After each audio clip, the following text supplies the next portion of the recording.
Hey guys, this is going to be a review of Shadowhunters Season 1, Episode 11, Blood Calls to Blood, and I haven't done a video review of Shadowhunters since Episode 6, which I feel really bad about, and I've been posting reviews on my blog, and I was actually going to do that for this episode too, but then I felt pretty terrible yesterday, so I decided that I just wasn't in the mood to write it, and instead I rewatched the episode, and as I was watching it, I decided that I was going to film a review anyway, and luckily I feel much better today than yesterday.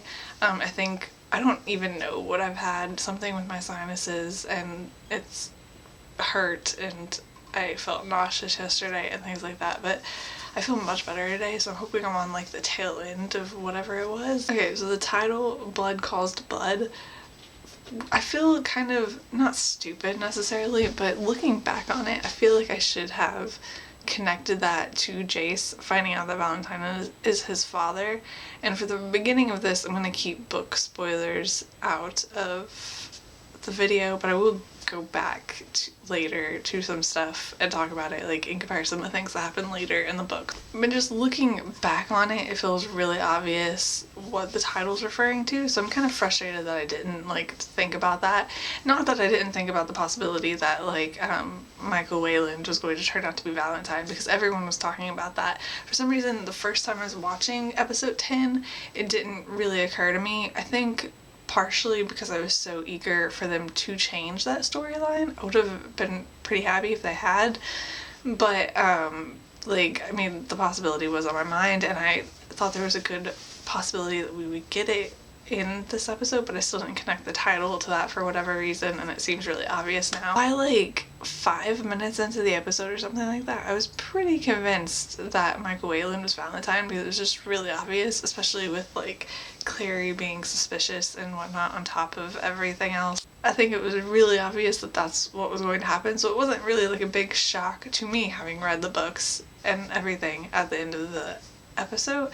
I don't know what it's like for people who haven't read the books, who are maybe like completely unaware of the Valentine being Jace's father thing in the books.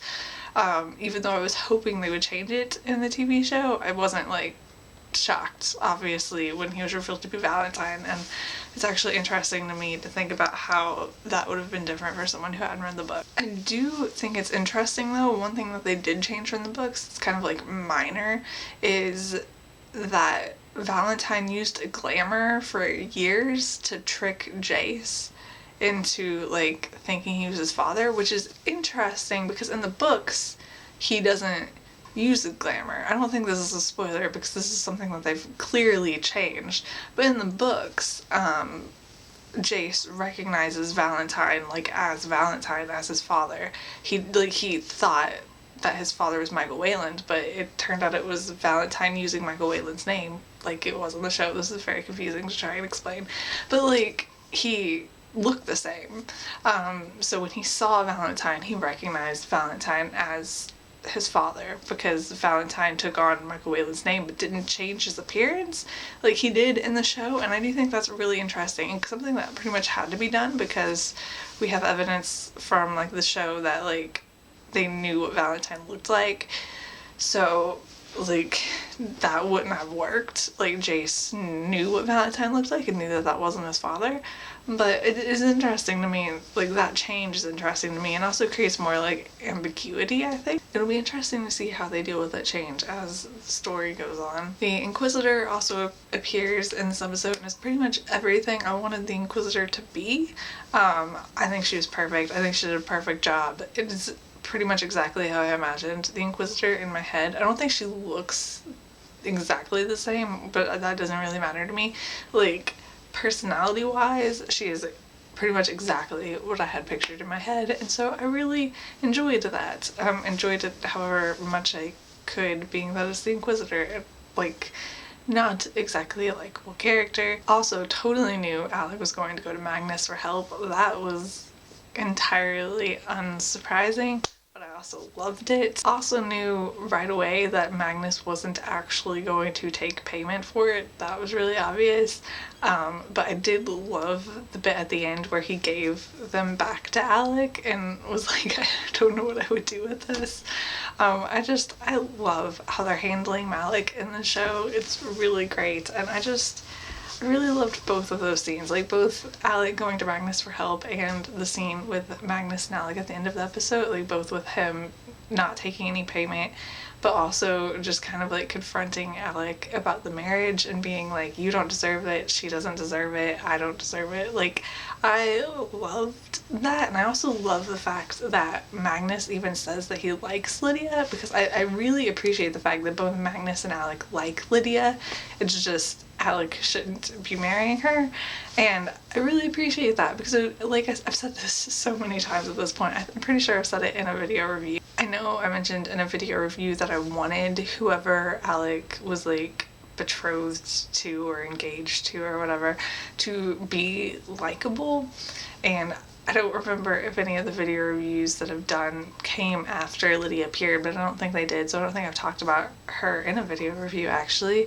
But I just really appreciate that they made her like likable, and they made her a character that like Alec likes and Magnus likes, and like, because it would be so much easier, I think, to make her like someone easy to hate, but that seems like the easy route, like a cop-out almost, and not as interesting storytelling wise. And so I really like that we got that moment of like Magnus acknowledging that he likes her, and I really do hope that she stays in the show in like some capacity, even if it's as like a minor character or like only appearing every so often. I would really appreciate Lydia like sticking around and being like friends with everyone and stuff, but not as Alec's wife. If the wedding, I'm like fully convinced the wedding won't actually happen, but if it does, I will definitely be upset. But I am happy that she is likable, and I really like her as a character, and I really like that we got the acknowledgement from Magnus that he likes her, because I think that that was like a really important kind of thing. And I also think it makes his point more like, I don't know the right word, it just makes what he's saying to Alec so much like feel so much more significant, because if he told Alec that he hated Lydia, I think it would be easy to kind of brush off, well, he's only telling me not to marry her because he doesn't like her, sort of thing. It wouldn't mean as much as Magnus being able to say like, I do like her, but you shouldn't be marrying her. It makes the sentiment so much stronger, because it like proves that there's something more to him not wanting Alec to marry her than just him not liking her. And I just think it makes a bigger point and a better point, and I really like that, even though I don't know if I did a good job putting it into words what I mean. I also really loved Lydia's testimony and kind of her finally kind of like breaking away from the law a bit and realizing that the law is being like too harsh, and kind of like speaking up about it, which I also think might be an important step forward for the wedding not happening, because it was kind of like her breaking a little bit and not following the law quite as strictly and things like that. And I think that that will be an important step when it comes to the wedding next episode, and like her being able to accept that them not getting married is a good thing. Them getting married would be a bad thing.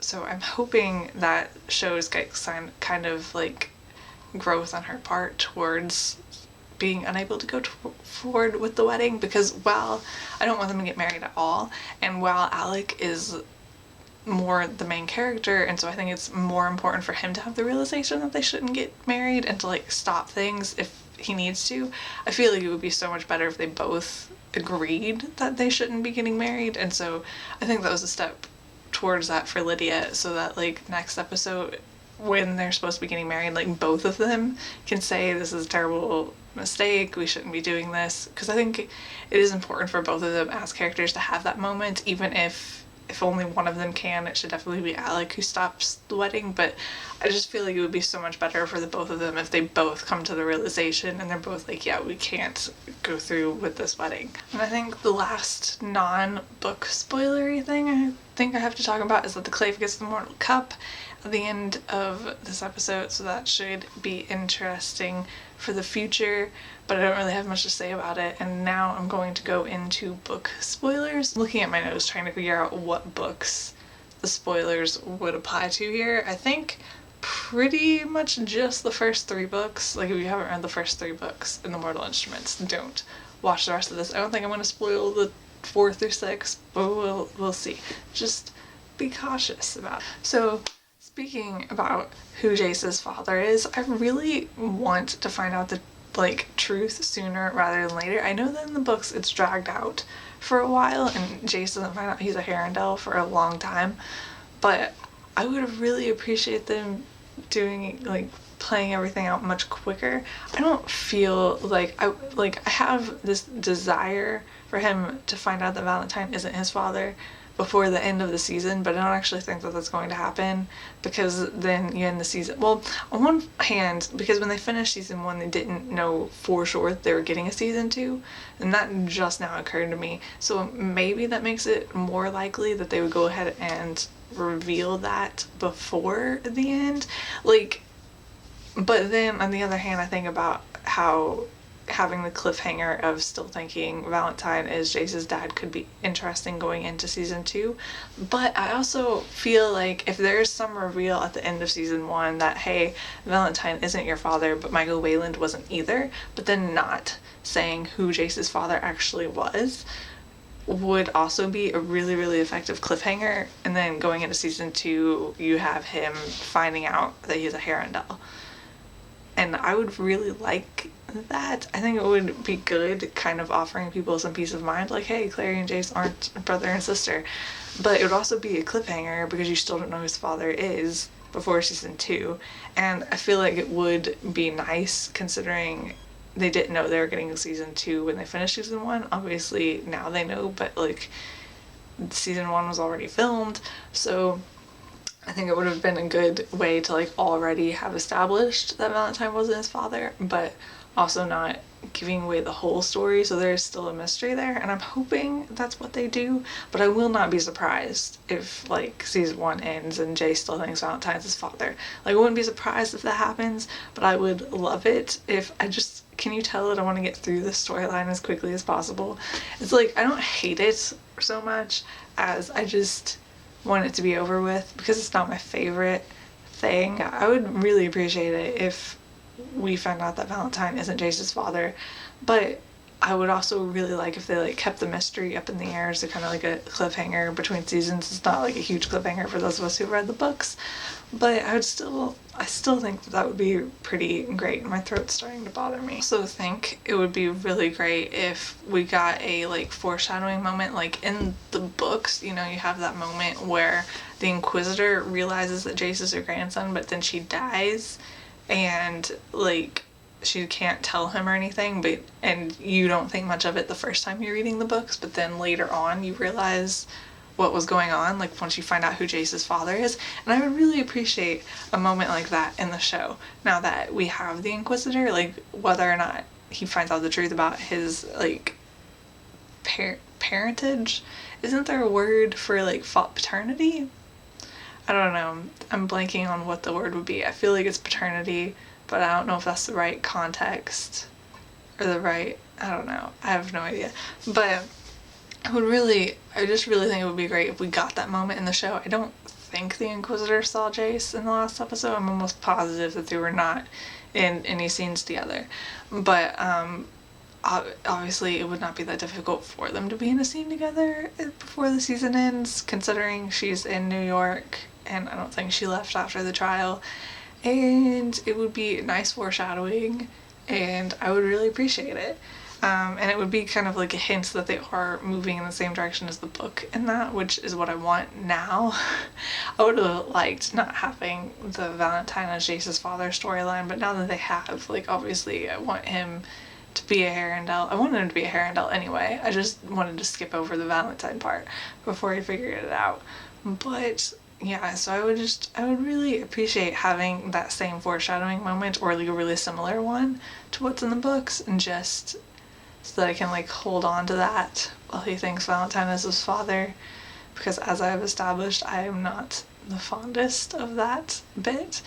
But yeah, I think that's all that I have to say. I'm really excited for the next episode, of course, because it's called Malik, and I'm excited but also nervous because of the wedding stuff. But like I said, I'm pretty convinced that they're not going to get married, but there's this like small part of me that's worried that they will get married and it'll be a terrible mistake and everything, but I don't actually think they will because I just can't see the show doing that. But I mean, and also it's called Malik, and I feel like getting Alec and Lydia married in an episode called Malik is like a terrible idea. I'm so excited for what we're going to get with Malik in that episode, and I'm so excited. Like, I'm more excited than I've been for like any episode this season, except maybe the pilot. Okay, yeah, my mom came in and interrupted me, but I'm pretty much done anyway. So yeah, I'm just really super excited for the next episode, more excited than I've been for any other episode, and also really nervous, possibly more than I've been for any other episode.